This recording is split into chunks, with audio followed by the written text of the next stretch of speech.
Salut Manon, salut aux deux équipes qui vont nous évaluer.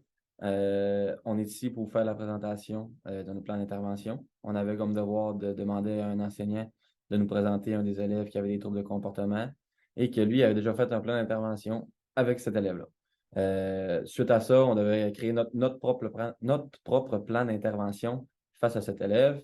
Donc, je vais vous laisser, Gabriel, vous parler un peu de ça au début, puis ensuite, je vais enchaîner. Je vais commencer là, juste avant qu'on commence par dire qu'on a choisi un nom fictif pour notre élève. Donc, le nom qu'on va utiliser dans notre présentation, c'est vraiment pas le vrai nom de l'élève. C'est vraiment plus facile. C'était plus facile pour nous de s'y référer en choisissant un nom et plus facile à suivre peut-être pour vous aussi. Là. Donc, on va utiliser un nom qui n'est vraiment pas le nom de l'élève qui est concerné dans ce plan d'intervention-là. On va commencer, là, je vais survoler rapidement les points importants de la présentation. Donc, comme une petite introduction, là, il va y avoir une description de l'élève. Encore une fois, je vais vous dire le nom qu'on a choisi, l'âge de cet élève-là, l'école qu'il fréquente, un peu là, je ne veux pas dire son background, mais son tableau un peu là, de où il vient, comment il agit habituellement. Donc, on va y aller avec ça pour la description. Je vais vous parler ensuite des comportements qu'il a adoptés. Donc, qu'est-ce qui allait bien, qu'est-ce qui allait moins bien, les choses qu'on n'a pas tolérées, qui n'est pas acceptable par l'équipe école, qu'est-ce qui fait en sorte, dans le fond, qu'on a voulu intégrer un plan d'intervention. Vincent va ensuite se diriger vers l'utilisation du plan. Donc, donc pourquoi on utilise un plan d'intervention, à quel moment c'était pertinent de l'intégrer, les outils qu'on va avoir, donc qu'est-ce qu'on a utilisé pour permettre de faire un suivi. Vincent va ensuite nous parler des ressources de l'école. Donc, qui est impliqué dans ce plan d'intervention-là? Qui est-ce qu'on va chercher là, et leur rôle quand on a besoin d'aide, quand on a besoin de conseils, on a besoin d'avoir des interventions qui sont claires et précises.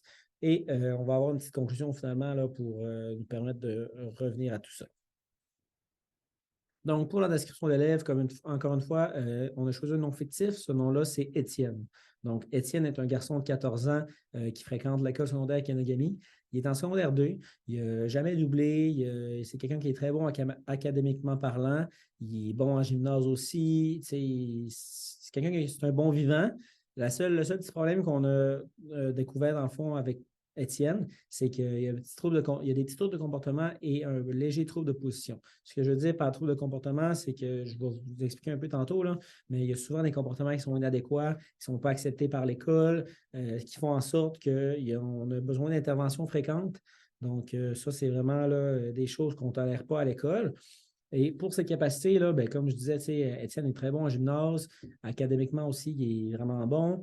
C'est quelqu'un là, qui va vraiment aller chercher là, le meilleur dans soi-même, mais il est aussi capable de tourner ça en leader négatif. Donc, oui, il est bon, puis il est capable d'être présent, puis on sent sa présence, mais lorsque ça ne fait pas son affaire, il fait tourner un peu ça à son avantage, puis ça désorganise un peu tout le monde. Donc, pour les comportements qu'il adoptait, il y a vraiment là, de son côté une difficulté à respecter les règles. Donc, quand il y a quelqu'un dans le fond, une figure autoritaire adulte qui instaure des règles, comme par exemple en classe, pas déranger les autres, pas parler pendant la lecture, lui, il a tendance à vouloir ne pas respecter ces règles-là. Alors, ça commence comme ça. Il y a aussi des propos vulgaires, donc il dit des choses racistes, sexistes, des choses qui sont vraiment pas tolérables à l'école. Il dénigre ses camarades et le personnel de l'école. Donc, si, admettons, là, il y a quelqu'un qui va faire quelque chose qui ne lui plaît pas, on va le savoir, les membres du personnel, ce n'est pas seulement son enseignant, c'est, admettons, là, ça peut être le concierge qui passe, ça peut être un technicien informatique, c'est vraiment n'importe qui que lui, lorsque ça ne fera pas son affaire, la première personne qui va voir, ça va être cette personne-là qui va subir un peu ce qu'il voulait faire. Il a ensuite déjà fait du vandalisme, donc du matériel, des chaises, des bureaux, briser des livres, peu importe, là, c'est vraiment du vandalisme qu'il a réalisé, puis on sait qu'à l'école, c'est vraiment pas toléré. Et il y a aussi un refus de collaboration de sa part, là, donc vraiment, avant d'en venir au plan d'intervention, on s'est vraiment posé la question entre équipe école, y a-t-il quelque chose qu'on puisse faire avec lui? Puis c'est vraiment là, lui, lorsqu'il ne savait pas son affaire, c'est non. Donc, c'est pour ça un peu qu'on en est venu au plan d'intervention. Je vais laisser Vincent là, vous parler du plan d'intervention tactile. Pour l'utilisation du plan d'intervention, je vais d'abord vous parler des objectifs qu'on a mis dans le plan. À commencer par demander à Étienne gérer ses émotions. En gérant ses émotions, Étienne, selon nous, ça serait beaucoup plus facile pour tout le monde. On n'aurait pas besoin de faire de gestion envers seulement Étienne. Ensuite, dans notre plan, ce qu'on veut comme objectif, c'est que Étienne exploite son potentiel, comme on disait tantôt, comme Gabriel disait tantôt. Il est super bon en gymnase, il est super bon académiquement. C'est un très bon garçon à l'école, entre autres. Puis c'est plate si Étienne est pénalisé parce qu'il y a des troubles de comportement. Ensuite, comme objectif, on pense que faudrait que tous les enseignants et personnel de l'école soient au courant pour qu'Étienne, s'il veut, quand il sent qu'il a le besoin, il pourrait se retirer sans demander la permission quand il voit qu'il n'y a pas une crise, mais quand il voit que ça va éclater puis qu'il va se désorganiser, il pourrait se retirer. Comme ça ferait beaucoup moins de gestion pour tout le monde. Ensuite, nous autres, comme objectif, on a comme but d'améliorer les conditions de tout le monde, que ce soit les conditions d'Étienne principalement, mais aussi celles-là des enseignants et de l'équipe école. Aussi, désolé, ceux-là des membres de sa classe. Les membres de sa classe, on comprend tout le monde que quand il y a quelqu'un qui se désorganise, c'est difficile de se concentrer. Les enseignants, si Étienne se désorganise beaucoup plus rarement, ben, ça va être beaucoup plus facile pour eux d'enseigner. Puis en même temps, le plus important pour Étienne, si il est en mesure de se retirer au moment où il pense se désorganiser, ben, ça empêche tout un grand cycle de gestion. Comme outil, on a utilisé un journal de bord. Le journal de bord, je vais l'expliquer brièvement. C'est un système de notation A, B, C ou D. Autrement dit, Étienne, à chaque fin de période, selon ce que la période a été, là, si ça a super bien été, il va mettre un A. Si ça a bien été, il va mettre un B. Si ça a été un peu chaotique, il va mettre un C. Puis si ça a été vraiment désorganisé comme période, il va mettre un D. À chaque fin de période, comme je vous disais, il va valider ça avec l'enseignant. C'est vraiment l'enseignant qui dit « Oui, Étienne, tu as bien fait de mettre un B, ça a bien été. » Ensuite, si on voit qu'Étienne, mettons, il y a 5 ou 6 A période de suite, on a informé les enseignants qu'il pourrait avoir une petite récompense en lien avec ces ajustements.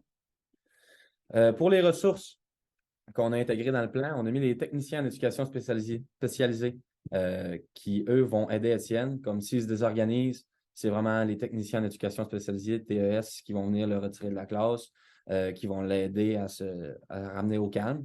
Ensuite, il y a les psychoéducateurs, les psychologues qui, eux, comme on sait, les psychologues, ce n'est pas nécessairement seulement pour l'école, ça peut être pour tous les problèmes dans la vie, parce que nous, on s'est dit qu'Étienne, s'il était aussi dérangeant à l'école et qu'il avait des troubles de comportement comme ça, ben, c'était probablement lié à sa vie en général en dehors de l'école. C'est pour ça que les psychologues, nous, on pense qu'ils sont très importants dans notre plan d'intervention.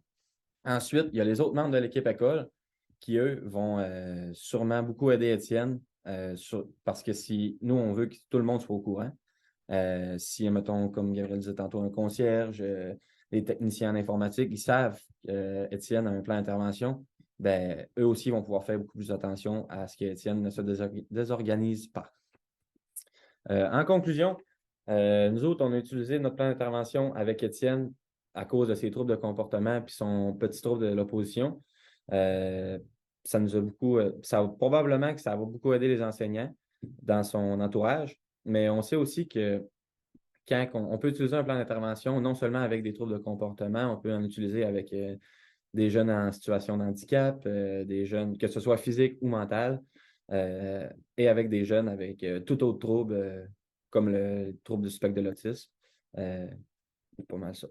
Le but, là, vraiment, là, avec le plan d'intervention, c'est vraiment que, oui, ça facilite l'enseignement pour les enseignants, que ça facilite l'apprentissage pour les camarades, mais c'est vraiment aussi le but d'aider Étienne en tant que tel, parce que s'il y a une problématique avec Étienne puis qu'il n'est pas en mesure d'apprendre, c'est vraiment notre rôle en tant qu'enseignant et en tant qu'école de focaliser sur l'apprentissage de l'élève. Donc oui, c'est sûr, qu'en aidant l'élève, ça